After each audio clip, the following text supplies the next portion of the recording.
Welcome back, everyone, and I'm here again with SBR contributor Jeff Grant, and today we're going to be covering that Thursday night football game between the Cleveland Browns and the Cincinnati Bengals. How you doing today, Jeff? Can you believe it, Dax? We're going to talk about an AFC North matchup featuring the Browns that actually means something for both teams. So this is definitely some game that I'm looking forward to talk about, and especially point our viewers in the direction of a winner. Yeah, man, it's a close fight in the division. All right, so how about the Cleveland Browns, man? I mean, they've won 4 out of their last 5 games since coming back from their bye week. And considering that they're going to have Josh Gordon back in their roster, do you think that that could actually help Brian Hoyer improve his record to 9-3 as the Cardiac Kid's starting quarterback dating back from last season? I just don't know if it's really going to help Hoyer in the fact that he already leads the NFL with averaging 13.7 yards per completion. So that number is not going to get much better. Of course, it gives him more options in the passing game.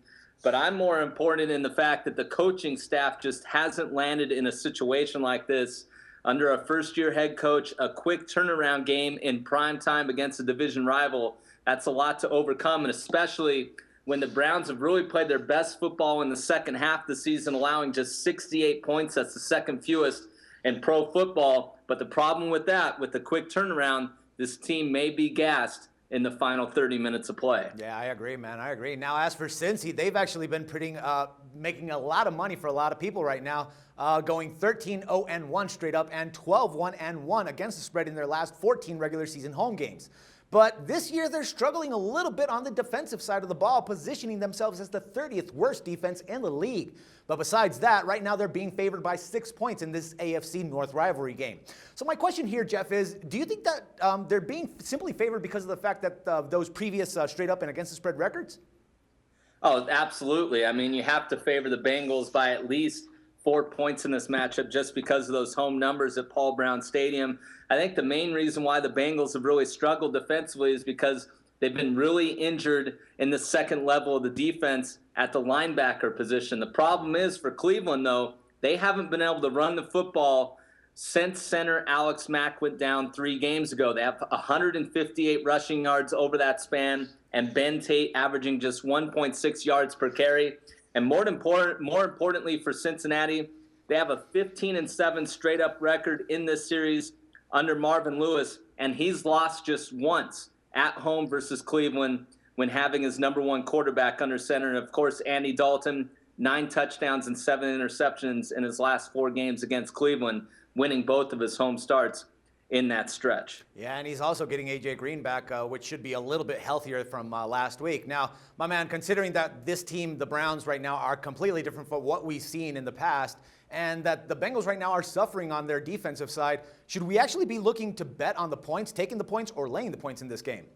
I'm going to lay the points here once again. The Browns simply haven't won road games against AFC North opponents. They've lost 17 consecutive games in that situation.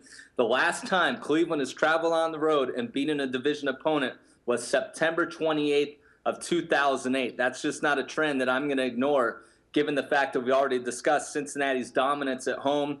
Also, I think there's a bit of a discount here because Cincinnati is going to be playing without number 1 running back Giovanni Bernard.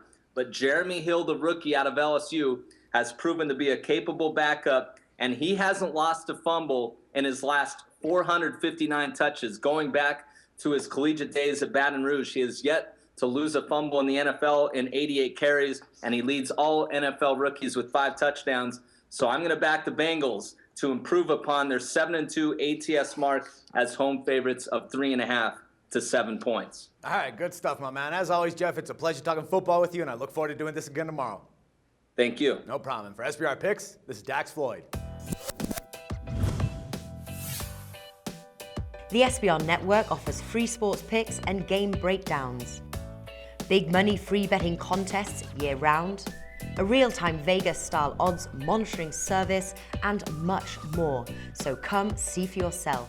To stay updated on SBR news and promotions, follow us on Twitter, Facebook, and Google+, and do be sure to subscribe to the Sportsbook Review YouTube channel to catch all our daily sports shows.